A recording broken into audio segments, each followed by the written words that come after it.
Hey everybody, Kevin Elliott here with HomeDabbler. Have you ever been watching one of these home improvement shows on TV where they're building some back deck or they're renovating a bathroom or something like that?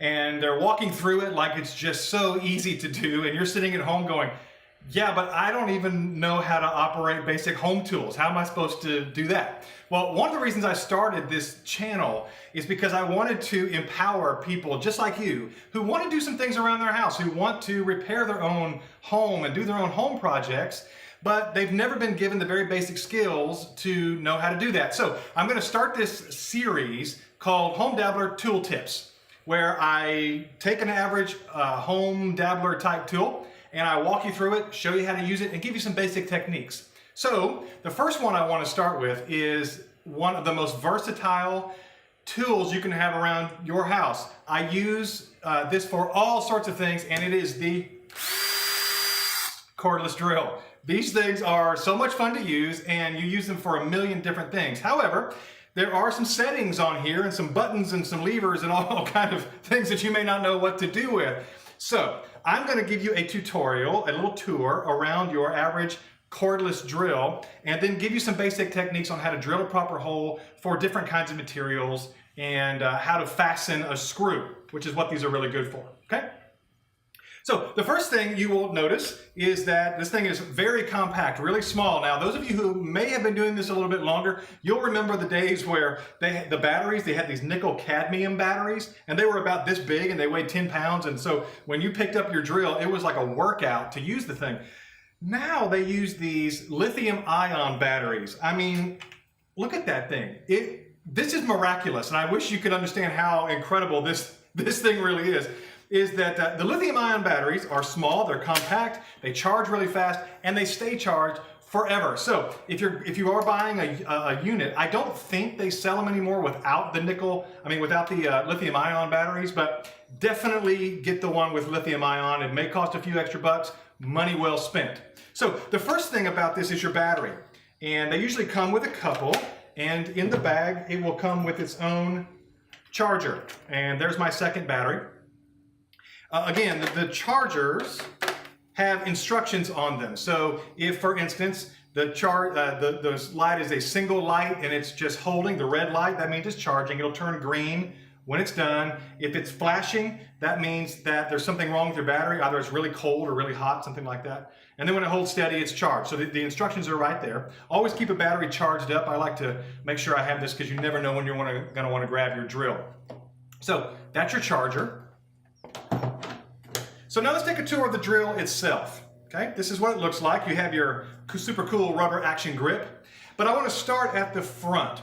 This little spinny part in the front, right there, is called the clutch. Okay, this is your clutch. Now, what the clutch does is you can see right there is this thing. When you open it up, that little orifice in there has grabbers, and as you spin the clutch, it grabs down. So of course, that's where you put your drill bits. That's where you put your little fittings for your screwdriver, okay? So you can just spin that open, put that in there, and slowly get it. Now, the one thing when you're putting this in here is you want to make sure it's not crooked. So sometimes it'll get in there kind of sideways. Make sure it's straight. And then you'll notice this, so you have your clutch right here, then you'll notice this other little grippy part right here, okay? So grab the grippy part, and then in one hand, grab the clutch in the other hand, and just turn it as tight as you can. You hear it clamp down like that? Okay, now we're good and tight in there, ready to drive a screw. Okay, so that's your clutch.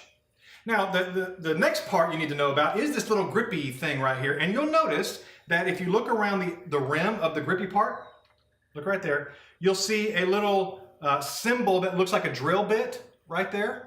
And then you'll see a series of numbers, and it goes all the way around. Mine goes from 1 to 15, all the way around.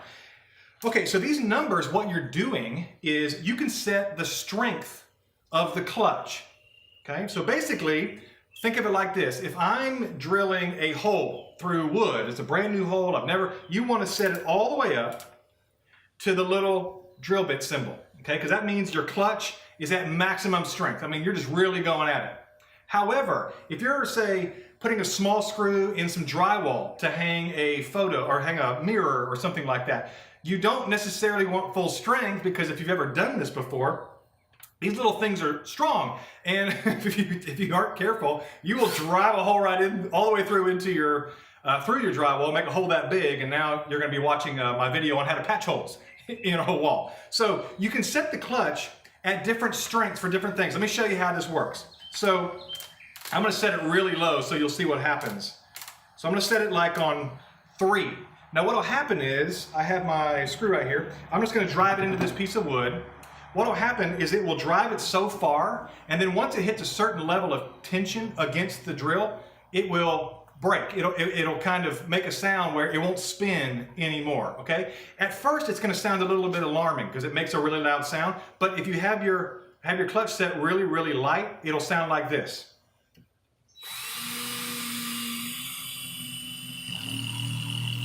Hear that? Okay. And it's not spinning anymore. When it hits a certain point where it can't go anymore, it will just stop spinning. And what that does is it prevents you from drilling too far into a piece of material. It also prevents you from drilling too fast and just blowing the whole back end of it out. So very handy little item that most people don't know about. So if, for instance, you accidentally set this too low and you're drilling and you hear that sound and it stops spinning, it's not broken. Okay, don't return it, don't freak out. Check your the strength setting on your clutch. Okay, and you can play with that depending on what it is you're drilling into. Okay, so that's your strength settings all the way around. I'm going to bring this all the way back up because I'm going to drill a hole here in a minute. Okay. The next thing you'll notice is on top, usually on top or the side of your drill, you'll see a little switch like this. Okay, and on one side it says 1, like that, and one side it says 2. Okay. Every drill, most power drills anyway, have 2 speed settings. So you have your clutch that grabs whatever your drill bit or your whatever you're putting in there. The strength setting is how strong your clutch is, and then this little switch is how fast it will spin your drill. There are 2 main settings. The first setting, number 1, is for setting screws. It's actually a little bit slower than the other setting, because if you've ever had a screw and you started going too fast and it jumped out of the screw and your drill fell off and it went all weird and you made holes in things in the wrong places, you were probably trying to spin that thing too fast. So once you get some skill with your drill, you can go pretty fast, but if you're a beginner, start with number 1. Okay, that's number 1. Number 2 is your high speed. That's for drilling holes, because when you're drilling holes into a piece of material, you need that drill bit just spinning as fast as it will go. So 1 is for driving a screw nice and easy and slow and straight. Number 2 is for drilling holes right through that piece of material. Okay, now the last sort of control you have is the forward and backward. So it's usually right here. So when you're grabbing like that, it's right there typically at your index finger and your thumb, so you can make quick changes while you're holding the drill. So this is if you need to back something out, you simply flip it backwards and it runs the other way around. Okay, so clutch, strength, speed, direction. That's how that goes. The other neat thing that you'll see, this little light right here, little LED light, that a lot of drills have. If you're under a sink or you're in some dark space, you can just tap the trigger and it turns the light on. It kind of helps you see. Depending on the situation, this can help. A lot of times it doesn't, but it's a neat little feature to have on there anyway. Okay, so that's a basic tour of your average everyday power drill, cordless drill. So some techniques on drilling holes and driving screws, which is what you're going to be doing with this thing. So the first thing is I'm going to take out my screwdriver attachment and I'm going to put in a drill bit. In my bag at all times, I keep a few things. I keep a few of these cool little screwdriver attachments with the slider on them, which I'll explain to you in a minute. That slider is awesome. The other thing I do is I keep a simple set of drill bits in there. And you'll see I've already either lost or broken a couple. It happens all the time. So I don't buy super expensive drill bits. This is a little insider tip. You can spend a ton of money on drill bits. They're still going to break. Okay, this is just what happens. So go down and get yourself a pretty standard, simple, inexpensive set of drill bits. And then when they break, you're not really that worked up, or if you lose them or something like that. Okay, so anyway, there are my drill bits. So I'm gonna pick one, let's say about that big. That was the 1/8 inch. and I'm gonna close this a little bit, close my clutch, slide it in there. Now when you're sliding the drill bit in there, you want to put it in as far as you can and still be able to get through the material you want to drill through. So if you have to pull it out a little bit, what you don't want is it right there on the tip, because then it'll wobble and do weird things. So let it get a good grip, tighten it up, and then remember, crank it down, hand tighten, okay? That's another innovation. You used to have a little key where you turned it, man, it's a pain. So these little hand tighten clutches are everything. Okay, now if you remember, we have a speed setting here, made to do drill holes with drill bits. It's speed number 2, so I'm already there. Okay. Now, if you're going to drive a screw, especially into a smaller or a thinner piece of wood, like say this, you want to do what they call drilling a pilot hole. You want to drill a pilot hole. If you were, for instance, going to take this screw and drill it straight through the middle of this piece of wood, it might go through okay. Matter of fact, it will go through okay, but what may happen is you're going to split this piece of wood, and if you've ever done this, you know what will happen is you drive it and the wood just cracks and splits. Well, why is that? It's because when you drive a screw, those threads are spinning through that piece of wood, and they're basically pushing material out of the way to make room for that screw. It's just jamming it out like this. And so especially if it's a soft piece of wood like pine, which is really common in home repair type stuff, it splits really easily. So the way to not let it split is to drill a pilot hole. Is to simply remove a little bit of that material where the screw is going to be going. And then when the screw goes through and pushes through, it's not pushing so hard that it splits the wood. Now, that said, with a pilot hole, you want a drill bit that is at least half the size or smaller of the diameter of your screw, because if you dig too big a hole, then of course your screw won't grab anymore, okay? So start small with your pilot hole. If you have to get a little bit bigger, you can. Okay, so you have your drill bit loaded, you're ready to drill your pilot hole. Here's a little technique.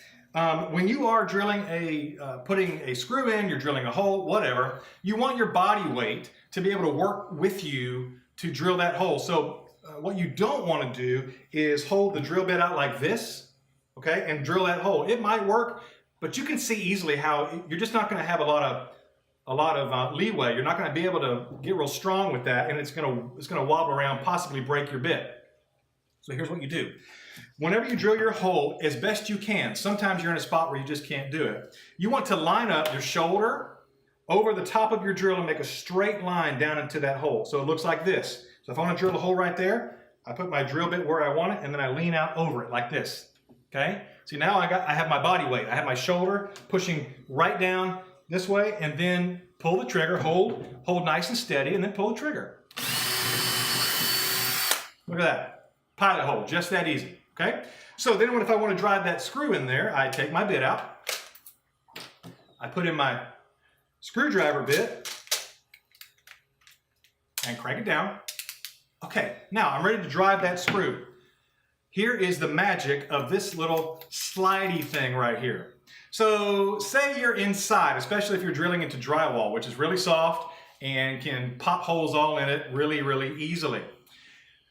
What you do is you can, these are usually magnetic, by the way, so they hold your screw so they won't lose it. So you put your screw on there, you set the screw in your pilot hole. Now watch this. You take this thing and slide it down. Whoop, over the top of your screw. See that? What it does is it makes a little housing over the screw, because if you've ever done this, sometimes it'll jump, your drill will jump out of the screw and it will jam, or it will strip your screw. It'll make it where it'll just spin over in there. So you put that on there, drop that down. Now watch this. It's not impossible, but it's a lot harder to jump off of that screw. So now you just, same thing, body weight over it. I'm going to switch it over to 1, okay, so I can drive it nice and slow. And here we go. What? Check that out. Nice and easy, nice and clean, and everything is where it's supposed to be. So get one of these little screwdriver things with the slidey thing on it. You can also pull the bit out. It takes all sorts of, this is a Phillips 2 right here. You can put in standard screwdrivers, star screwdrivers, hex, whatever your screw type requires. You can get the bit, you can put it in there. And now you are drilling like a professional around your house. So that's a little tour of your power drill. Get one, spend money on getting the drill, a good drill, not so much on the bits. Remember to drill pilot holes, especially in very soft material. And then always remember, as best you can, get your body weight behind that drill and then let the body weight do the work, okay? So give it a try. If you have any questions or problems, or you need some suggestions on which kind of drill to buy, just go to one of your big box and send me some photos, message me through the Facebook page, and I'll be glad to help. Thanks.